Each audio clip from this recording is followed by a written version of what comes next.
Okay, so I think now we are alive. I really have to say I'm very sorry. We are very sorry for our delay because we had technical problems connecting StreamYard and YouTube, okay? But we are here so to go on with our celebration of our 10 years Laboratory of Academic Literacy, LAC, at USP. And today is an honor to receive James Lentoff from the University of Pennsylvania. And without further ado, I'm going to read an introduction. A short introduction which definitely is not going to cover everything he does. But anyhow, oops, where is it? Sorry, the screen is here, guys. Oh my God, we are live and I missed the introduction. I don't want to miss anything. So I really prepared the text to read his introduction.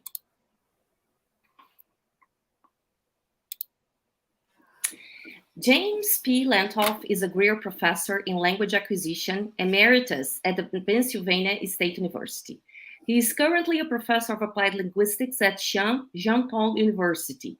He is the founding editor of the journal Language and Social Cultural Theory, and also the founder of the Social Cultural Theory and Second Language Learning Research Group, which has carried annual meetings since 1993.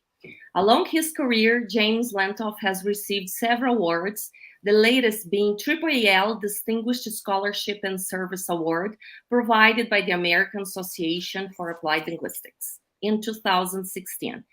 He has published over 100 articles and book chapters and co-authored and co-edited 9 books, such as his seminal book, Social Cultural Theory and the Genesis of Second Language Development, published in 2006, and also in 2018, his latest co-edited book, The Routledge Handbook of Social Cultural Theory and Second Language Development.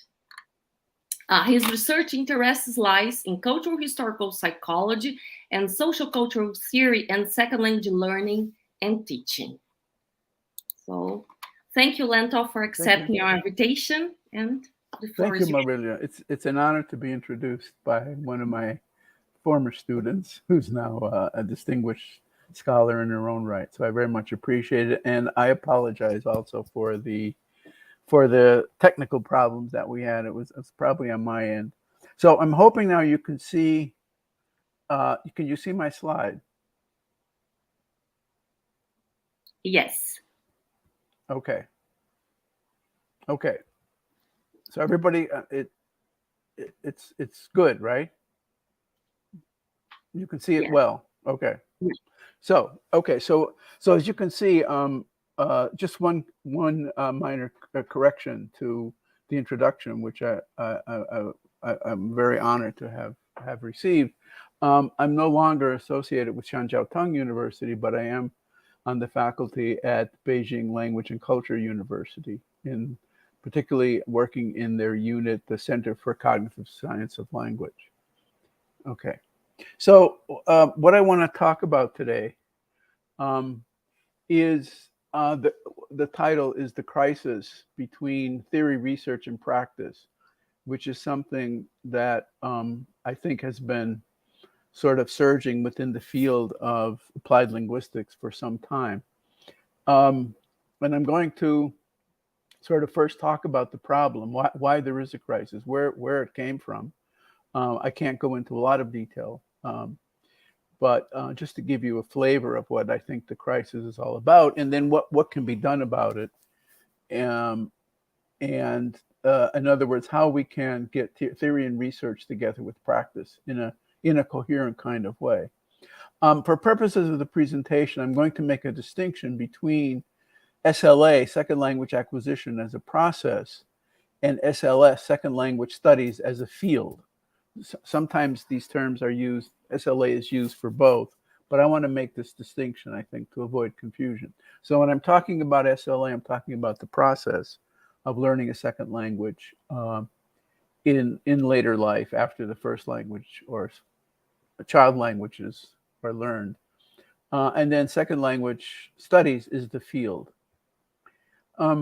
So I think the nature of the crisis then can be laid out in a series of questions.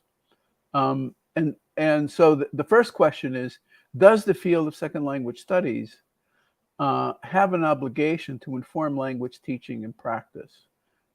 Does it or does it not? And I think there's always been a feeling within the field that it does have such an obligation. If you see these three quotes from Martin Bygate, Rod Ellis, and Bill Van Patten, you can see that Martin Bygate says that the field still views itself as synonymous with an approach to language teaching. This is in 2005. In 2010, Rod Ellis remarked that the field is still at its heart an applied rather than a pure discipline. However, Bill Van Patten, also in 2010, makes an interesting remark where he thinks that second language studies research and theory is not expected to improve language teaching, but to inform teachers about the process that guide learning. Now, this, I think, is a controversial statement. And this is basically what I'm going to argue against, that I think the field not only has an obligation, but I think it has a means for not just informing teachers, but actually providing some guidelines and recommendations for language, for helping learners develop ability in the second language. So the question then is, does the theory of second language acquisition contribute to language instruction?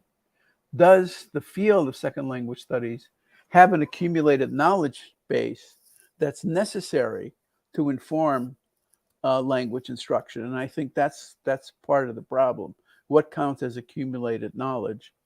And so there's this struggle then between, I think, basic, or what some people call pure research, and applied research, right? So there is this ambivalence between these two areas, right? Basic research and applied, the application of the research. Now, I think the origin of the crisis, if we go back a little bit in history, I think the crisis began at least during the Second World War, at least in the United States, and I think also to some extent in other countries, when there was a need for preparing people who were engaged in the war to be able to use other languages, because it was a world war after all. So there was a multitude of people speaking a large variety of languages. And one of the things that the U.S. government did was to develop what it called the Army method. Basically, when it was brought into language education shortly after the war, it was what was known as audiolingual methodology. And so the idea was they needed to prepare people engaged in the war very quickly in a lot of languages. And so they developed these very intensive courses run through government language schools involving a lot of the leading linguists at major universities such as Georgetown, Michigan, Cornell, Yale, Harvard, and other places in North America that developed what became known as the Army method, or the audiolingual method, which was based largely on contrastive analysis between, let's say, Japanese and English, or German and English, or Italian and English, and so on and so forth. So as some of you probably are aware, one of the problems in learning a second language is that your first language can get in the way. That it sort of interferes with the learning of the second language. You make assumptions about the second language, some of which are sort of accurate and useful, and some of which are inaccurate and interfere with the process of learning the language. So the assumption was that whenever there were similarities between the two languages, it would be easier to learn and there would be fewer errors. And when there were differences, it would be more difficult to learn, and there would be more errors produced, right? But it was discovered by a British researcher named S. Pitt Corder in the mid 60s, that when people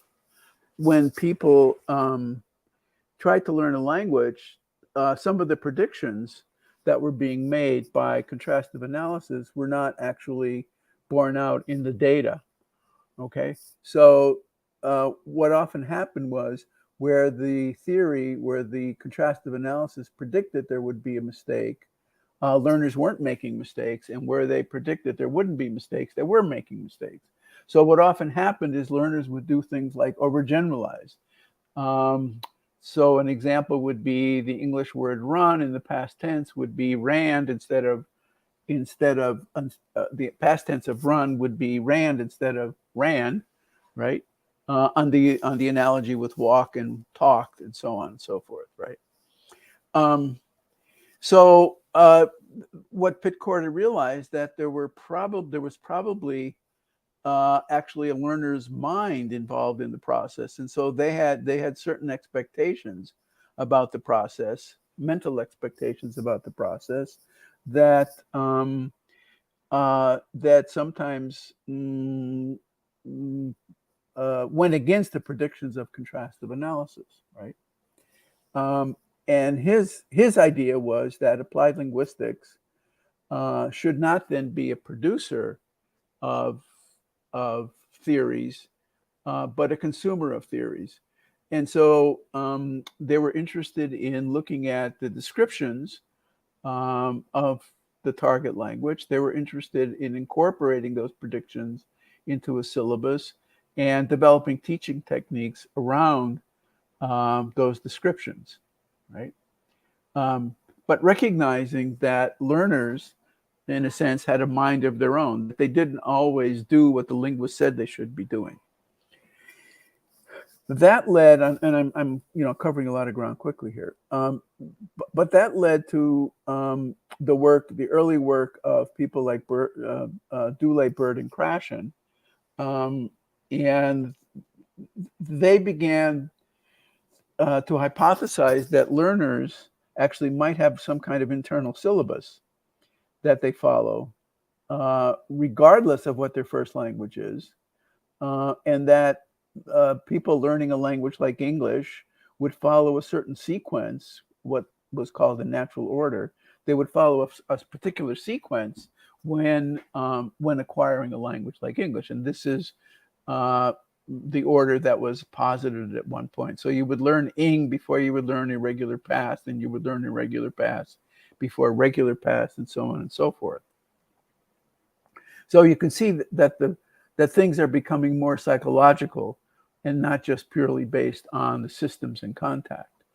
And then by the late 60s, early 70s, some theories began to emerge. People began to be interested in the process itself rather than just using the research to inform teaching. They began to be interested in the process of learning a second language. Was it the same or was it different than learning your first language, for example? And a large number of theories and models and hypotheses began to emerge. And as Michael Long mentioned in 1990, there were perhaps as many as 60 different theories or models. And I've listed some of them here. The more well-known models of I would say the 70s. Monitor model of Crash and the acculturation model of Schumann. I'm not going to talk in detail about those, but the idea was that they were interested in the psychology of learning a second language, and not just the linguistics involved, but the psychology involved, the psychology of the learners. Okay. Now, as these theories began to develop at the same time in psychology, sort of the dominant theory at the time in psychology was Piaget's developmental theory. And it had an influence on how second language researchers thought about the process of learning second languages. And I just mentioned some of the features that were kind of borrowed from Piaget. One of which is that learning a language is a universal process, that it doesn't matter where you are, it doesn't matter which your first language is or not. It's a process that's universal for all learners of second language, just like learning your first language. Okay. the idea was, and the second most important idea on this slide is that the process proceeded in stages. So there was a predictable sequence that learners would go through for learning features of a particular language. And I showed you one of those already in the early work of Krashen. Okay. And what was more important, as this was also important in Piaget's work, was that teaching was less important than actual sort of natural development of the process of learning a second language. So that teaching was seen not so much as playing a crucial role in the learning of second languages, but teachers were sort of facilitators or guides on the side, as some people say. And most importantly, then, was the peer-to-peer interaction. That is, you would learn the language in a natural kind of way, the same way that you learned your first language. You would proceed through a series of stages, and eventually you would work out, if you got enough input that was comprehensible, you would work out the second language the same way you worked out your first language, right? So the problem with that, however, was that when you look more closely, you began to see that that's sort of not what happened. People didn't always follow the so-called natural sequence. You could sort of cobble together a natural sequence through statistical means, but given individuals, if you looked at individuals closely, you began to see that not everybody was following this natural sequence.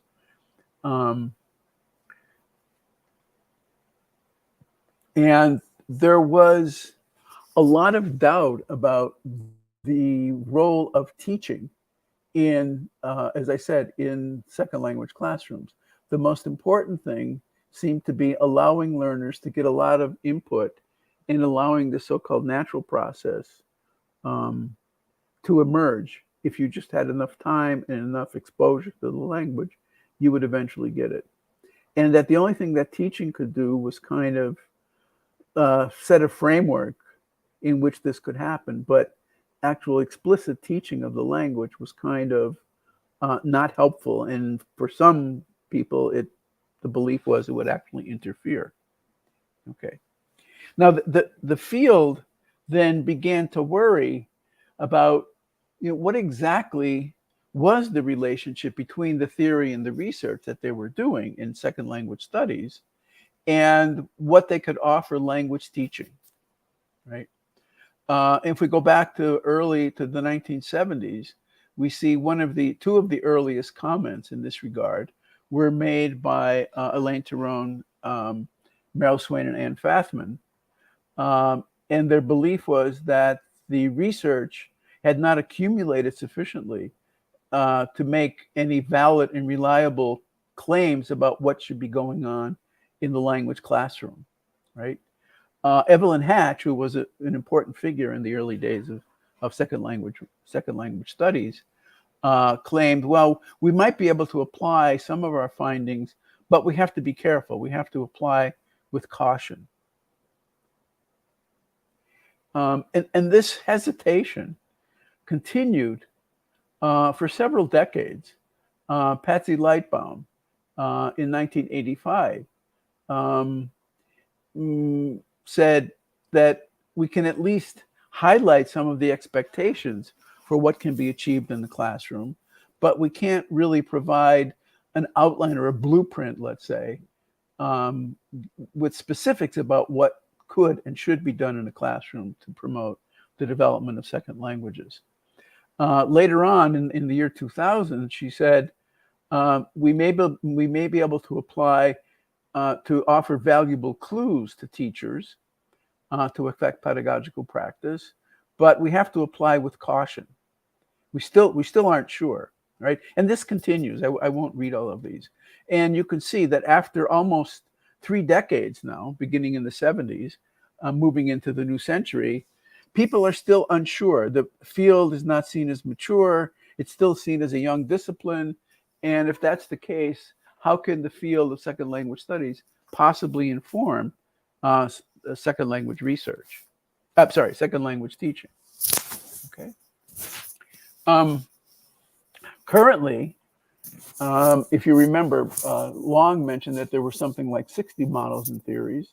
Well, if you look at some of the current books that are out that deal with theories in second language, I mentioned 3 of them here, and you count the theories that are in the books, you come up with something like 18 different theories. Now, the problem is you have 18 different theories. They all are saying different things about what should or could be done in a classroom to promote learning, right? So there's a lot of confusion, which is what I think results in this crisis, right? First of all, the field as a field doesn't have that much confidence in itself. And on top of that, you have these multiple theories that are all saying different things. And I'll give you some examples of this in a minute, okay? So one of the things that Mitchell, Miles, and Marsden say in their book on second language theories, right?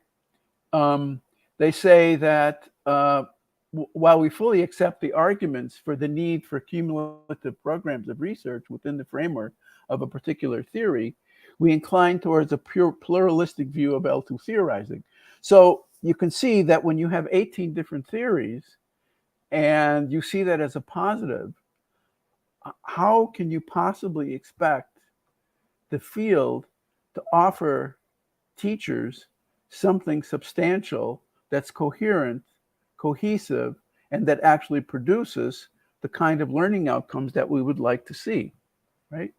And to me, that's a problem. That's sort of at the heart of the crisis.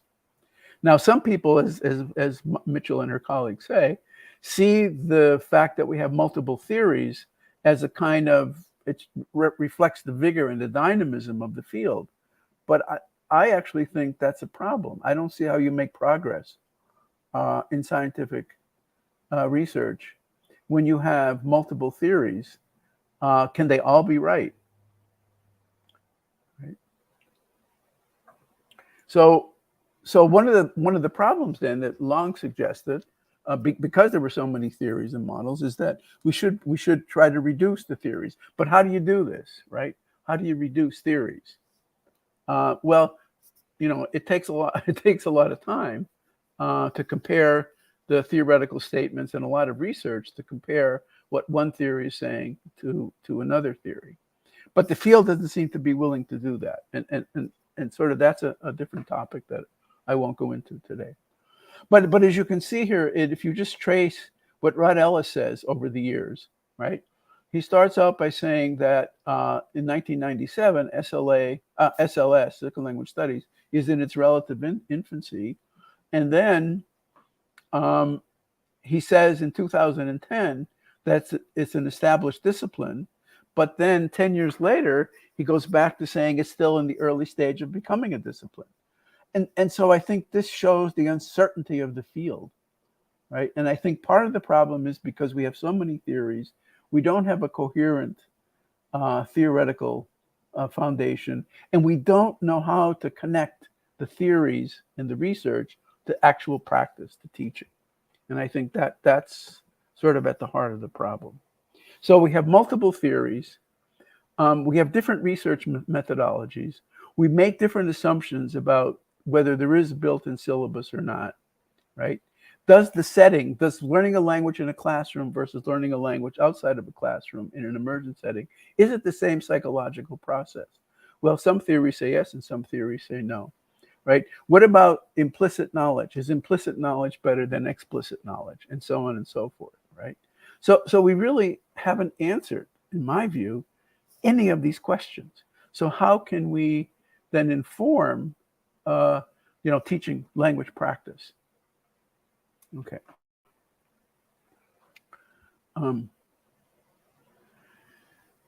So one of the problems that Mitchell and Miles and Marsden point out in the later edition of their book is whether or not teaching is an art or a science.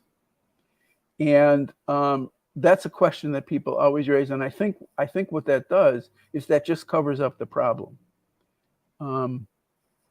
I think that's the wrong question to ask, and I'm gonna try to answer that in a little bit. Okay. Okay. So here's an example of why I think there's a problem with the theory versus the theory informing classroom practice. I just took two of the theories that are current. One is Van Patten's input processing model, and that makes two really important statements. It says learners have internal processing preferences for processing input, right? And that acquisition is a byproduct of learners actively attempting to comprehend input, right? So it's about comprehensible input, and that learners have these built-in processing preferences. And here's an example of one of the preferences, right? So one of his preferences is the so-called first noun principle, right? Assume that the first noun or pronoun encountered in the sentence is the subject. So if you take an English sentence like the cat was bitten by the dog, and you ask a beginning learner which picture, A or B, represents what that sentence is indicating, right? Because of that principle, people will say B, because they'll assume that cat is the subject. But in point of fact, the correct answer is A, because the dog is the subject. This is the passive sentence. But because of the principle, they select the first noun that they come to, and they assume that it's actually B is the meaning of that sentence. Okay. So Van Patten then argues that what has to happen is learners have to have their attention drawn to the processing principles and the problem that these principles can cause, and that can be done through comprehensible input, right? That focuses on meaning rather than form. On the other hand, Robert de Keyser, in his skill acquisition theory, makes a very different kind of argument. He says that acquiring a language is like acquiring any skill, like playing the piano or learning to play tennis or golf or whatever the case may be. And he says the skill acquisition develops through three stages. Declarative knowledge about the skills acquired through observation and analysis. So you first find out something about what it is you're supposed to know, right? Explicitly. Then through practice, right, you proceduralize this knowledge. That is, you make it functional, you make it usable. And then through further practice, you automatize it, where you work out you become more fluent, and you work out the errors, and you become more accurate, right? And you don't have to use a lot of attention, right? You can focus on the meaning and not on the form, right? So what this leads to, according to de Keyser, is that if you want to learn the skill of comprehending, you have to practice comprehension. If you want to learn the skill of speaking, you have to practice speaking. Speaking does not become comprehension, and comprehension does not become speaking any more than you can learn to play soccer by learning to play golf. You can't transfer one skill to another skill. This is exactly the opposite of what Van Patten says. Van Patten says, through comprehension, you can learn production. That's basically another version of Krashen's idea, right? So here you have two theories saying two very different things. Now, what are teachers supposed to do?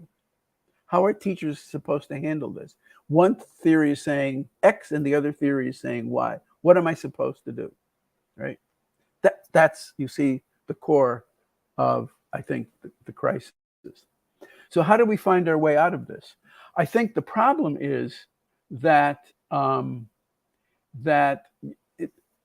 you end up with a dualism. You end up with a dualism of theory and practice on one hand, theory and research on one hand, and practice on the other hand, right?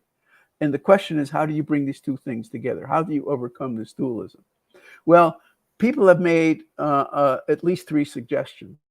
One is to change the power structure between teachers and researchers, and to liberate teachers from the tyranny of irrelevant expertise. This was Jakobowitz and Gordon back in 1974. They're basically saying, don't pay any attention to the research. because researchers really haven't worked out the problems yet. They don't really know. They're not really sure what they're doing. So we'll just ignore the research. Another one is to provide teachers with some of the findings of second language research, right? This is bridging the theory practice gap. And a lot of people like Rod Ellis and a few others have sort of made this argument.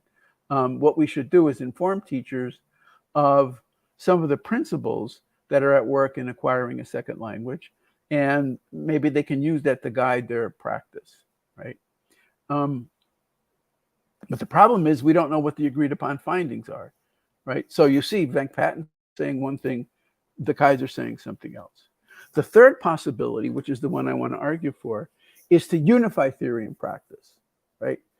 To argue that they're not separable, that they're actually part of the same process, okay? So the idea then is, but let me skip some of this in the interest of time. Okay, I want to go to option 3. So we want to be able to develop a new theory that unifies theory and practice, which is not an argument for unifying existing theory with practice. It's an argument for a new theory, a theory that's grounded in practice, a dialectical theory, not a theory that tries to overcome the dualism that seeks to build bridges. This is not about building bridges. This is about building a smooth road, right? There's no bridge involved because there's no gap between theory and practice in what I'm trying to argue for, okay? So it requires a dialectical approach. Now, I don't know how familiar you all are with dialectics, but dialectics is about the unity of things that look like they don't belong together, right? It's sort of like if you think of a magnet, the North Pole and the South Pole of a magnet, they seem to repel each other, but sort of deep down, they need each other. Without a North Pole, the South Pole is useless, and without a South Pole, the North Pole is useless. They need each other. And that's the argument that I want to make, that theory needs praxis as much as praxis needs theory, okay? You can't have one without the other. Now, that's a very different way of thinking than sort of the dualistic way, which says that research may or may not have anything to do with theory. Research may or may not have anything to do with practice, right? And it sort of doesn't matter. If it has some implications, that's fine. What I'm arguing for, based on Vygotskian thinking, is that the practice is just as important as the theorizing and the research guided by the theory. Okay. So let me give you just a little bit of background to this theory, okay?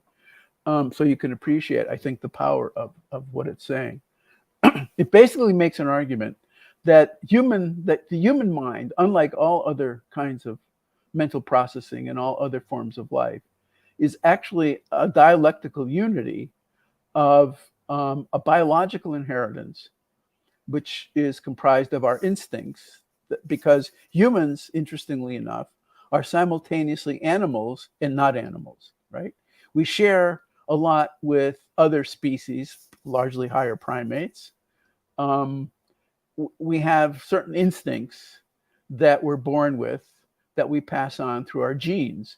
So we have an instinct, for example, a reflex. If somebody throws something at you, you move out of the way very quickly. You don't have to think about it. That's a reflex, right? That took millennia to build up, okay? You have a reflex to feed yourself when you're hungry. You search out food, right? That's an inherited reflex that we share with all other living species. All species look for nourishment to sustain life, right? But we have this other side to us, this non-animal side, which is our cultural endowment, right? Which is passed on to us also genetically, but not biological genes, but cultural genes. It's passed on to us through our symbolic artifacts, through our institutions, through our various forms of mediation, and I'll talk more about that in a minute, right? It's passed on to us through cultural means. As we become members of our culture when we're children, right? Largely through language, but not exclusively through language, right? We learn we end up controlling our biological instincts, which gives us a very different kind of mind. So as Alexander Luria points out, who was a colleague of Vygotsky, he says, looking inside the head, which is what second language researchers want to do, they think that the mechanism for second language learning is inside our head, right? That's why they talk about natural syllabuses and natural sequences and make it universal, because humans basically have the same biology, right? We're superficially different, but genetically we're very similar, right? We're more similar than we are different. So their assumption is that all of the mechanisms for the mind are contained inside the head, largely the brain. And what Luria and Vygotsky are saying is that's the wrong place to look. If you want to look for a human mind, you have to look in the culture. You have to look in the external world, because that's where you're going to find it, not inside the head. So what you end up with is basically a dialectical unity of culture and nature that results in the human mind, right? Now, the way to think about this, I think, is the following, right? So you're born, this is the representation of a child's brain, right? Inside the red circle. You're born with our natural mind, a natural mental system. These are all instincts, right? Intention, right? So when you're hungry, you seek out food as a child. The child cries when it's hungry, and it's nursed by the mother or a bottle or something, right? We have natural memories. We have natural perceptions. We can perceive shapes and colors and movement and so on from birth. We have these natural emotions, like I said, hunger, fear, right? Babies will cry if they're startled, right? You can see the differences showing up in their body reactions. And the same thing with attention, right? So if someone throws something at you, you duck out of the way, and so on. So this is what we share with animals.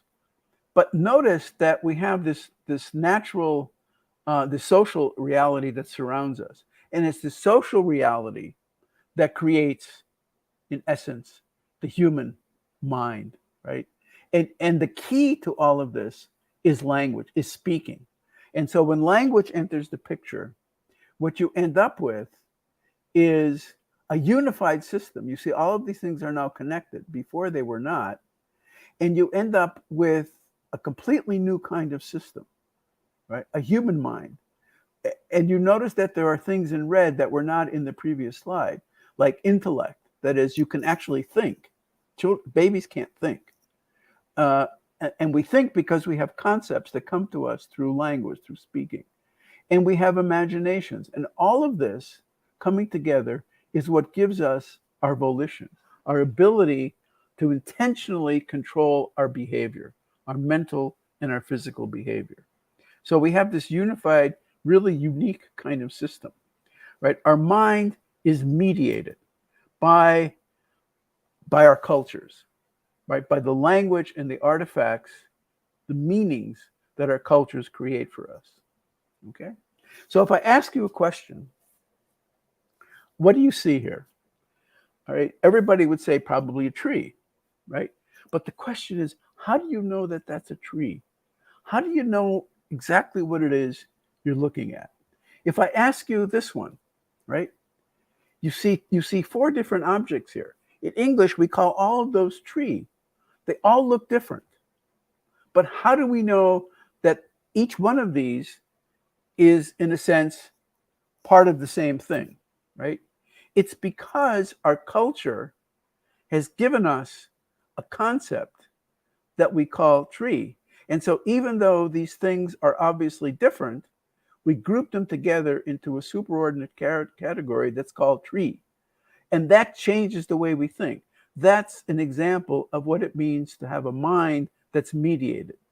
So our brains can see the shapes, they can see the colors, but the brain can't see tree. Only the mind can see tree. And until a baby or a child has the word tree, it can't actually see tree. It doesn't know what it's looking at. right? So let me give you another example. If I ask you what this is, right? But if I ask you what this is, which is two of this, you probably know what it is, right? You know what you're looking at.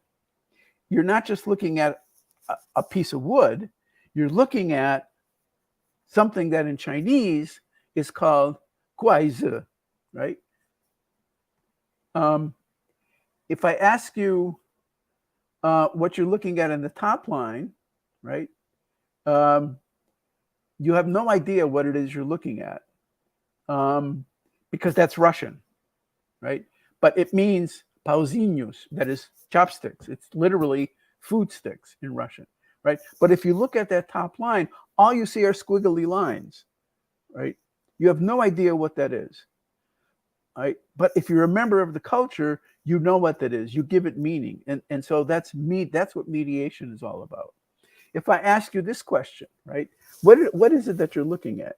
You're looking at what we would call knives, right?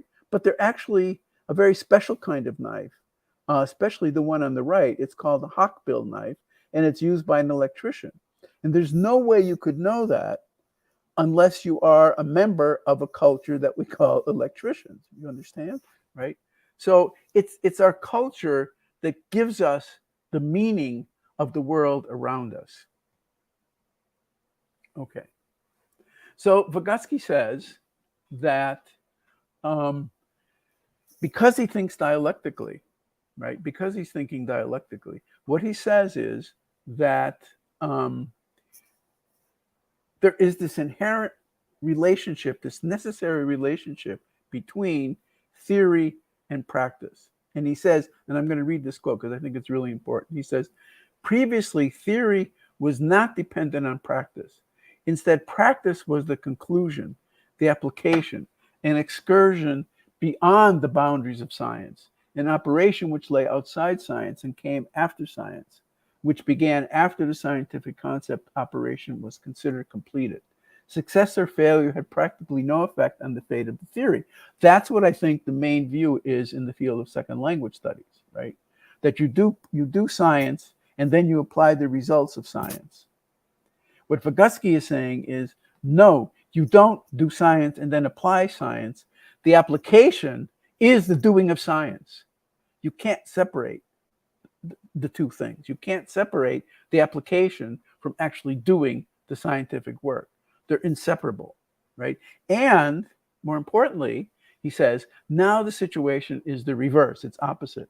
Practice pervades the deepest foundation of the scientific operation and reforms it from beginning to end. Practice sets the tasks and serves as the supreme judge of theory, as its truth criterion. So you don't prove theories in laboratories, you prove them in practice. It dictates how to construct the concepts and how to formulate the laws, right? So theory building takes place through a reflection on practice. Theory derives from practice and goes back to practice, right? So this is a very different view of scientific endeavors, right? Okay. So Vygotsky makes this very interesting comment. He says, the enormous problem of transferring the experimental outline to real life is always open for genetic research. He says, we can never be eliminated. We can never be limited by this and must ask ourselves how the process being studied occurs under conditions of actual real life. What replaces the hand of the experimenter who deliberately evoked the process in the laboratory? What replaces the experimenter is the teacher, right? So he says, laboratory is only where you start to do your investigation. Where you end your investigation is in practice. That's the ultimate judge of the theory. If your theory doesn't help practice, doesn't have relevance for practice, there's something wrong with the theory. Whereas the traditional view is if the theory doesn't help practice, it's probably the practice that's at fault, not the theory. And Vygotsky is saying, no, it's the other way around. It's the theory that you have to worry about if it doesn't inform practice. So that's a very different way of thinking about that relationship. Okay. So in essence, this slide isn't working out so well, but what should happen is caretaker should be over here, right? So when a child enters life, you have a relationship between the child and the caretaker that mediates the child's relationship to the world through language. When the child gets matures and is older, the caretaker is replaced by the teacher. And teaching is, of course, a mediated process. And what mediates this relationship is concepts, right?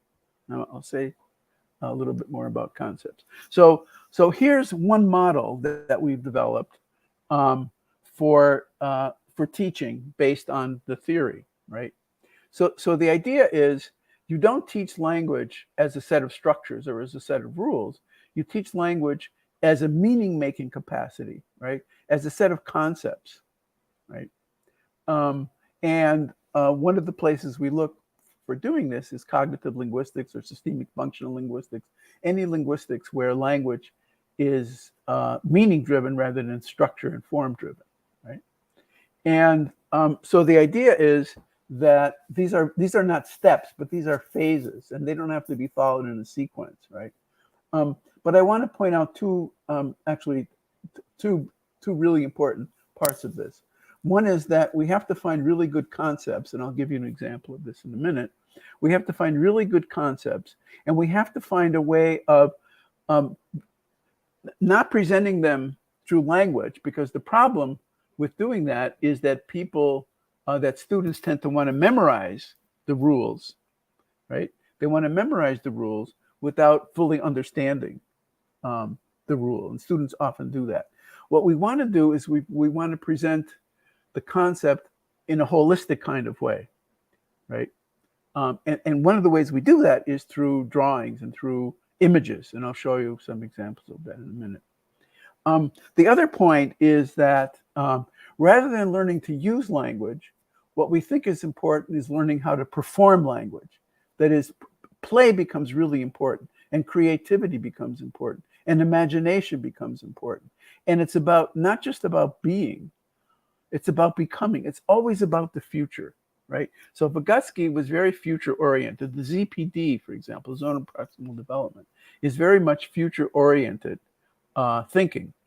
So schooling is not about who the students are. It's about what students can become as a consequence of education. It's becoming something other than what you are. And one of the best ways of doing that is through play, creativity, and imagination, not work, right? Because the work metaphor is problematic, because in work, you don't want to make mistakes, because mistakes can cost you time and money. But in play, it's okay to make mistakes. In creativity, in a sense, there are no mistakes. In using your imagination, there are no mistakes, right? It's a creative, active process, okay? And, okay, I won't go into more detail than that. So let me show you the difference between why concepts matter so much. If you look at this sign, this is a sign from a local shop in our area where I live, and it says veggies and herbs. Now, if you look what's on the left side of that sign, you see tomatoes, right? Now, in everyday life, tomatoes are categorized as vegetables, right? But scientifically, tomatoes are actually fruit, right? They belong to the same category as apples and cucumbers and squash. They're not vegetables at all. They're fruit. And so what you learn in school is often counter to what you learn in the everyday world, right? So if we go back to these concepts have to be based on the best knowledge that we have at the time, based on our best research in whatever field of study we're engaged in. So if it's math, if it's physics, if it's music, if it's history, or if it's language, it should be based on the best concepts that we have, right? And so when children come to school, they learn that tomatoes, in fact, are not vegetables, they're fruit. Okay, so here's an example of a concept. One of the things that learners of English often have problems with are so-called particle verbs. Like stick out, pull out, put in, put down, and so on. And the problem is that, how do you teach this? And if you look at most grammar books, they just sort of say you have to memorize them. They give you a list and you just memorize them. But what a concept-based approach would do would be to explain, in fact, that these verbs have meanings, and that the particle, like the particle out, has a specific meaning. And if you can understand the meaning of out and represent it conceptually, which is what this represents, right, from a dissertation that was done years ago at Penn State by Haewon Lee, you see that the particle out has three different meanings, right? It has a basic meaning, which is like out of a container, right? My hands are out of my pocket. Another meaning is selecting something out of a group, like picking out a painting from a collection of paintings, or picking out a bit of food from a series of options. Another is moving something out of a container, like I took my hands out of my pocket. And the fourth meaning is to increase the size of something, like the balloon grew out as I put more air in it, or expanded out as I put more air into it, right? This is the basic meaning of out. So conceptually, you can see that it's very easy to represent the meaning. You don't have to memorize it, right? So if you just look at these examples, right? I took the mug out of the box, right? You can see that one represents figure 3, part of 3. If you say we fished out the ring, that represents this one, number 2, and so on and so forth, right? So you see that by thinking conceptually, you can see that learners you can see that you can give learners a real advantage to be able to control and use the language in ways that just sort of by memorizing rules they can't. Okay, I'm going to skip this example from Chinese because we're running out of time. But something similar was done with teaching Chinese word order using concept-based teaching. So in traditional school, then, the function of education is the acquisition of knowledge, right? You go to school to learn something. And the task of school is to produce knowers and not developers. Teaching and learning are organized around production, dissemination, and construction of knowledge. But in the new way of thinking about school, right, it's organized in Vygotsky's terms around development. It's about becoming, right? Becoming something different than what you are. And the key to this is being able to play, to use your imagination, your creativity. All of this that culture gave us when we encountered culture through our symbolic systems, through language, right?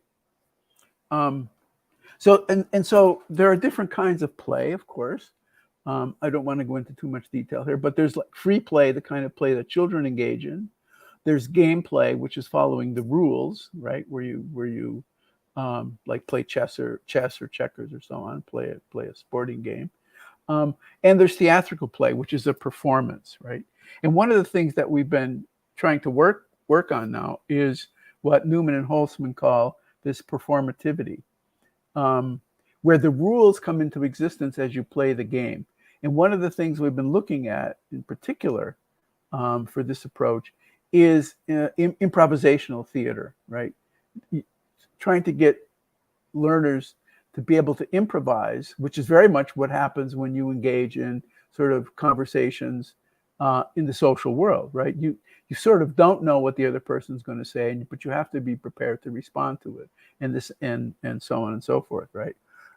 So we try to engage them in what we call performativity through improvisations. That is, playing with the language rather than working with the language and sort of rule following. Voloshinov, who was a contemporary of Vygotsky, said something very interesting about this. He says, there's a real difference between a signal and a sign. And he says, a signal is a fixed thing that indicates a fixed definite object or event, like a traffic light. A signal, a traffic light, red always means one thing, stop. Green always means one thing, go. There's no creativity there, right? And of course, signals are important in our lives, right? We want the signals to be stable. But there's these other kinds of symbols, which are signs. And he says signs are something that's constructed socially between people engaged in social interaction. And signs are changeable and adaptable, right? This is what performativity is. And one of the problems he points out is that the way we traditionally teach foreign languages is as if we're teaching a set of signals, always red, always green. They always mean the same thing. And that, of course, undermines this whole notion of performativity, creativity, and imagination. So what we want is we want learners to become sign users or sign makers, not signal users, right? And that's why we think performativity in drama and theater and improvisation is really sort of crucial for this to happen. Okay, so this is another comment about play. So in conclusion, then, I think a unified theory of practice and theory, or praxis, as Vygotsky called it, is what's necessary. So what Vygotsky is proposing then overcomes the dualism between theory and practice, where teaching is in fact research, right? There's no separation between basic and applied research. Practice is the research. So second language acquisition is not the same in different social environments. So learning a language in the classroom as an adult is a very different process than learning it in the natural setting, right? A lot of the methods based on implicit learning and comprehensible input and all of that want to import the way people learn in the everyday world, the way you learned your first language, into the classroom. And I think, and Vygotsky thinks, that's a mistake, because education is a very different kind of development. It's the artificial development of the person. It's artificial because it's based on intentional organization of the process. And teaching matters a lot, right? Teachers are central to the process. They're not on the sidelines. They are sort of the driving force, just as your caretakers and your parents were the driving force of your development. Teachers have to be the driving force of classroom development. Okay. So education then is developing new forms of symbolically mediated performance, not available in the everyday world. Teaching then is praxis-based research, and language performance is what matters rather than language use. We're not about learning signals, we're about learning signs, right? And that's what's crucial. So that's the theory. And I think, I hope it sort of made some sense to you. Some of my slides, I apologize, because some of the animations that I wanted to use were missing. But I think you got the point. So I'm happy to try to answer any questions that you have, or any comments that you might want to make. I think this is what Vygotsky is offering us, is something really profound. And there are people in many parts of the world, including in Brazil, working on the theory.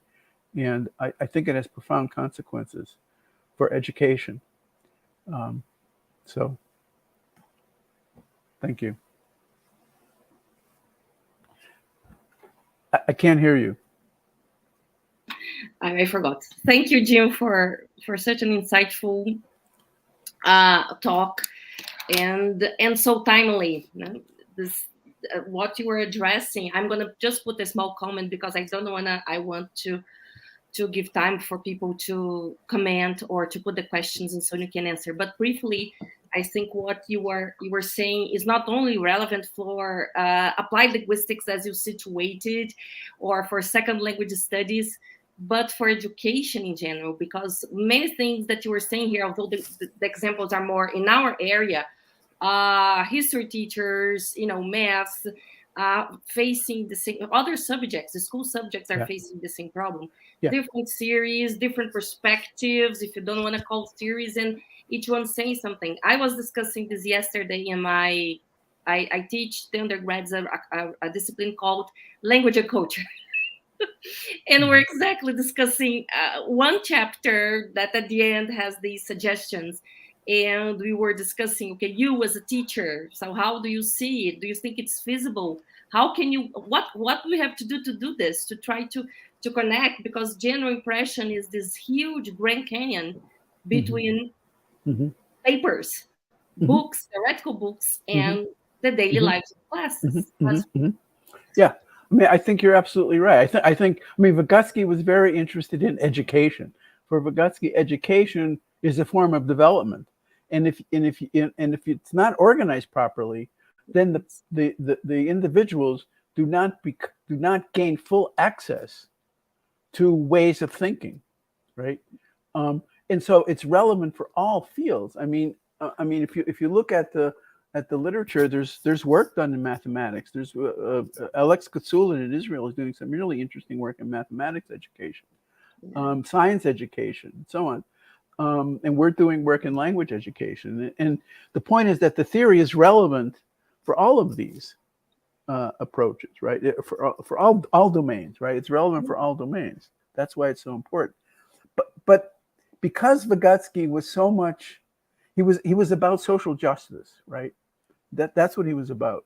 And so he worked in the real world. He just didn't work in laboratories. I mean, he worked with people who were mentally challenged. He worked with people who were culturally challenged. He worked with teachers. He worked with students. I mean, he was very much, and that's where his theoretical ideas came from. It wasn't that he was sitting in his office in an armchair thinking up theories. He was actually, the theories were coming out of his practice, right? Indeed. Yeah. Okay, so I will ask if the questions are going to be put, because then he can, and so you can you see it, Jim? I can see it. So you want me to read the question? I can read. Okay. What are your suggestions concerning how we can juggle the demands of academia, publication, taking part in conferences, and the need for being in the classroom, experiencing teaching in order to being able to develop this new theory informed by quality practice? Well, one of the ways of doing that is if you recognize that what you're doing when you're teaching is doing research, right? Which is what Vygotsky would argue, that the actual act of teaching is the research. You don't need to go to a laboratory, right? So to try to put some of these ideas and principles, these concepts and principles into practice in a real classroom, not in a controlled environment, right? Not in a controlled setting. We're not talking about controlled experiments. We're talking about real world classrooms, right? The theory says certain things should happen in a classroom or anywhere in the real world for development to happen. And so one of the things that I think needs to be done is to find out as much as we can about how the theory can inform and guide practice in real world classrooms, right? So someone like yourself who's interested in, because you're in academia, you need to do research. I don't see what's wrong with doing research in a classroom. And that's not action research, right? It's not marginalized research. It's real research, right? It's real research. There was a recent paper published in the Modern Language Journal by Elizabeth Kiesling, which which brought Vygotskian theory into the teaching of Spanish, concept-based teaching. And I think it's a really wonderful study. It was a real world classroom where she taught Spanish, and then she wrote a research paper on that experience and what she found as a consequence. Several of our colleagues in China are doing this kind of research. We're working on a special issue of the MLJ on East Asian research in sociocultural theory in classrooms, right? And there's some really innovative work being done there. Someone did a really interesting study on how to teach citations in writing, how to use citations, right? Because that's a real problem for second language learners, right? When you write academic text, how do you do citations in an appropriate way, right? And so they developed a concept of citation. The concept that they were working with was citation, and they taught students, graduate students in applied linguistics, how to use citations in writing their academic papers. And it's a really wonderful study, I think. I should see it. Yeah. So what I want to say to you then is the teaching that you're doing should be the research that you're doing. That's what it would mean for Vygotsky. And that's what it means for the work that I did before I retired. You know, I don't teach anymore, but I mean that to me is crucial.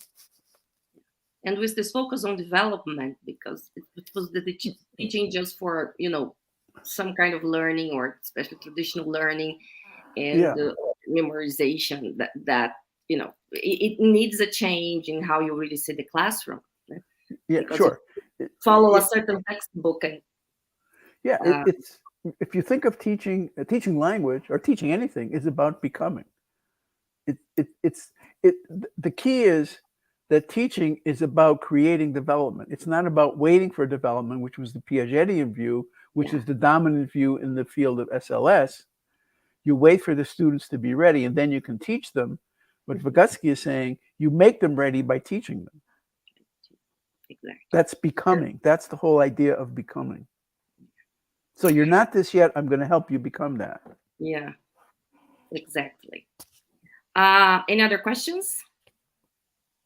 Okay, I'm going to read it. Given that social cultural theory is not a theory of language learning, but it has a dialectic basis to it and deals with language as a mediating tool, how do you think it could inform the development of an actual dialectic language learning theory? Let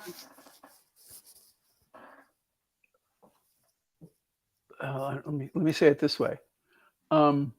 It's not a theory of language. I agree with that, right? Although Vygotsky did write a lot about language, right, as a semiotic system.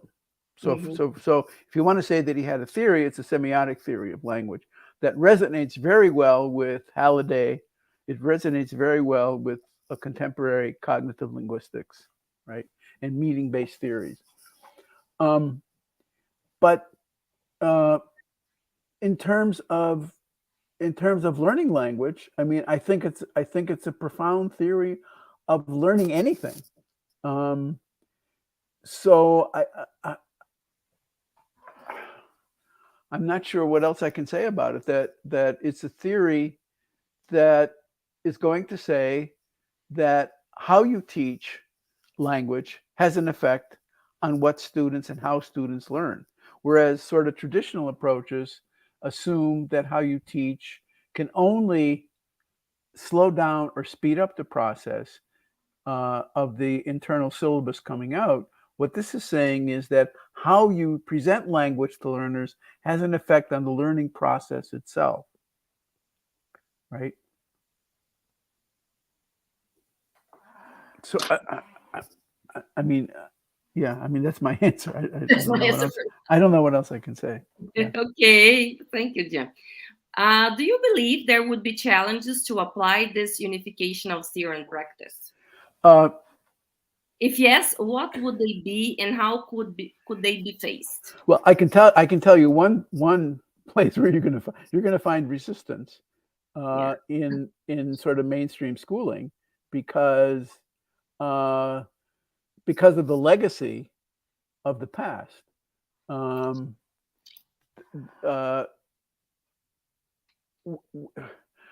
When we work with teachers, and this is not a criticism of teachers, right? It's a criticism of teacher education. I think that's part of the problem. I think teacher education programs are far too rigid, right? And part of that problem is sort of our psychological theories, our theories of learning, and our theories of language, which are very much structure-based theories of language. So one of the things that we found when we wrote our 2014 book, Matt Poner and I, was that when we looked at teacher education programs, there was very little room in the curriculum for language study, right? The programs are all about, psychology of learning and the testing and statistical analysis and all these kinds of things. But there was almost no study of language. And when there was study of language, it was sort of just repeating the kinds of things that you learn when you go, take Spanish 101, maybe just a little more sophisticated. But the kind of view of language that's presented is part of the problem, right? It's not presented conceptually as a meaning-making system, as a way of making signs. It's presented as a set of signals, right? And that's part of the problem. So teachers need to have a deep understanding of language as conceptual knowledge. They need to know that tomatoes are not vegetables, but they're fruit, right? In terms of relative to language. So you need to know, for example, how English particle verbs work from a meaning-based perspective, right? And that, I think, is the problem with teacher preparation programs. Now, Olga Esteve, and I always talk about her when I answer questions like this.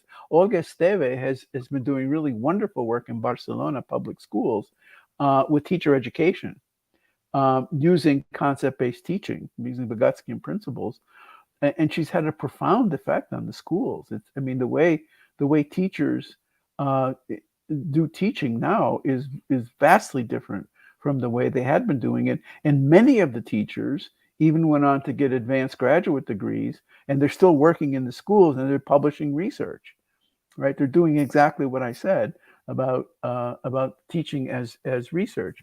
And so, I think that's a big part of the problem. There's a certain inertia that's already built up into the system that says you have to follow this and this and this. You have to cover, particle verbs on this day, and you have to cover tense on that day and aspect on the other day, and I all think that part kind of of nonsense. the whole complex problem is, regardless of the theory, when you propose and the series come with, and it's desired that different ways of seeing language. Let's take just genre and discourse, not even to go to a conceptual base.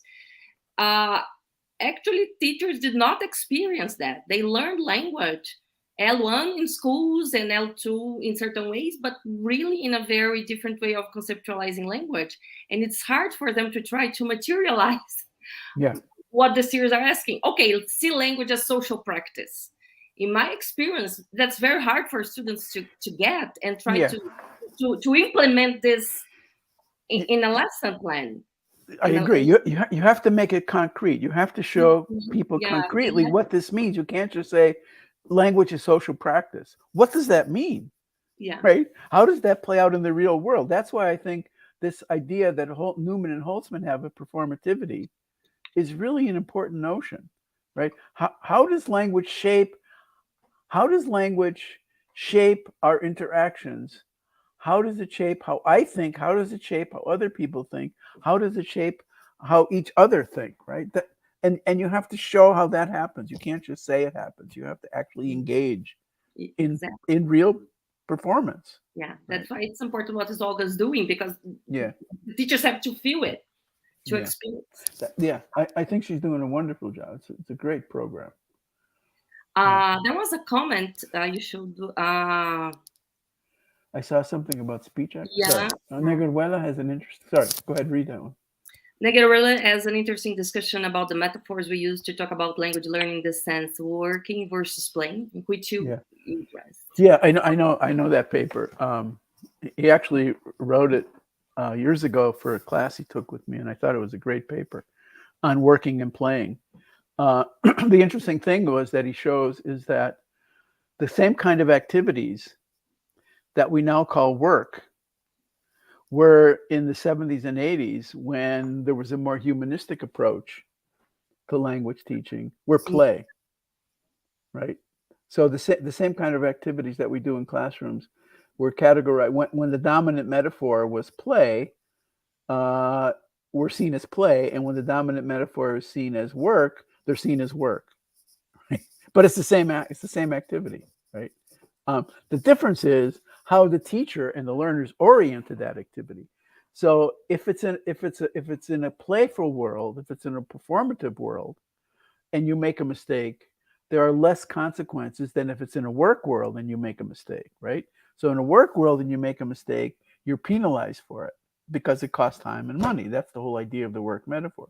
If it's in a play world, it doesn't matter, right? If I'm playing and I decide I want to make trees with purple leaves, nobody cares. That's what it should be. But if I'm in a work environment and I do something like that, I'm criticized for it, because trees have green leaves, they don't have purple leaves, right? Something like that, right? The other comment, it made me think of the speech acts theory. How would you, Dr. Lentoff, comment on this approach you support and the theory behind speech acts? Yeah, I think speech acts and the whole issue of pragmatics. I think there's a good side to it and there's a problematic side to it. The problem, well, the good side is that speech acts and pragmatics is about language use. And when you think about it, the only thing that there is pragmatics, right? So whenever we use language in communication, in real communication, we're engaged in pragmatic activity. So this idea that you first learn sentences and then you use them, learning and using, right? That sort of doesn't make sense in a performative approach.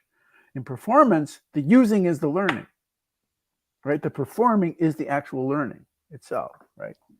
The problem that I see with the sort of the traditional approach to pragmatics and speech acts is, I think it's twofold. I think there's an assumption that if certain things happen in the world, then you have to use this particular speech act. And if other things happen, then you have to use this other speech act. And if you choose this speech act, you have to carry it out in this particular way, right? But that's not how pragmatics actually works. Pragmatics in actual communication as a performative is very open-ended and very creative, because sometimes I don't have to respond the way the norms say I should respond. If you say to me, hi, how are you? Well, maybe I don't feel like saying, oh, I'm fine, how are you? Maybe I want to say something different. Maybe I don't want to say anything, right? Maybe I don't feel like saying anything, right? But the way it's taught is, if somebody says, hi, how are you? You say, oh, I'm fine, how are you? But there's no creativity in that. And in this in the perlocutionary acts, I forgot, locutionary, illocutionary, and perlocutionary. Yes. It's expected. Perlocutionary. Yeah, it's expected that you should do it. It's like a grammar, and remember the slide I showed with the volition, right? Language is about, creativity is about volition. Vygotsky says, when you learn to speak language, that's when you become free. That's the origins of our free will, because language speaking frees us from the constraints of our immediate environment, right? Children can't conceive of the world beyond the space in which they see themselves. But people who have a full language, we can talk about, you're sitting in Sao Paulo, I'm sitting in State College, right?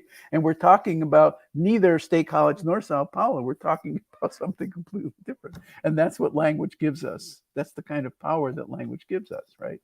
Yeah. And so I think speech acts, I think pragmatics are really very important, but they shouldn't come after you learn how to generate sentences.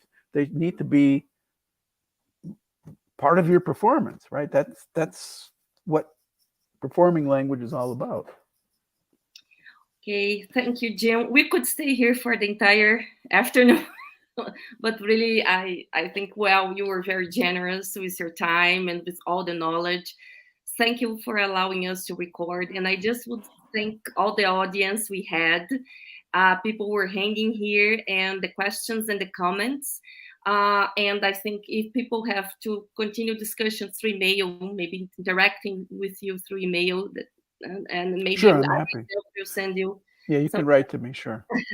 And just to conclude that this talk resonates a lot with what our laboratory does, because we focus mainly on not language teaching per se, but academic literacy in English, Portuguese as L1, and French as L2 as well.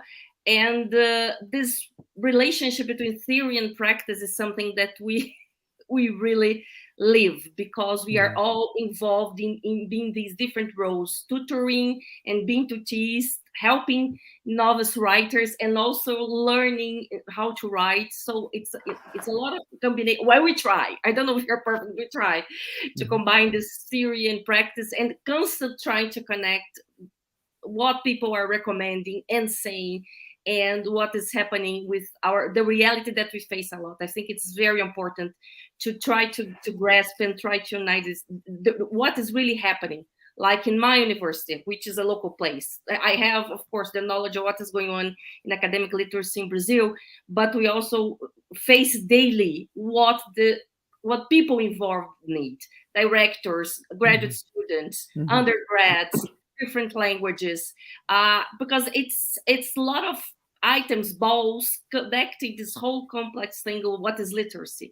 And you really have to experience a lot to learn and see how we can really produce theory or use theory. So it was very, very important for us.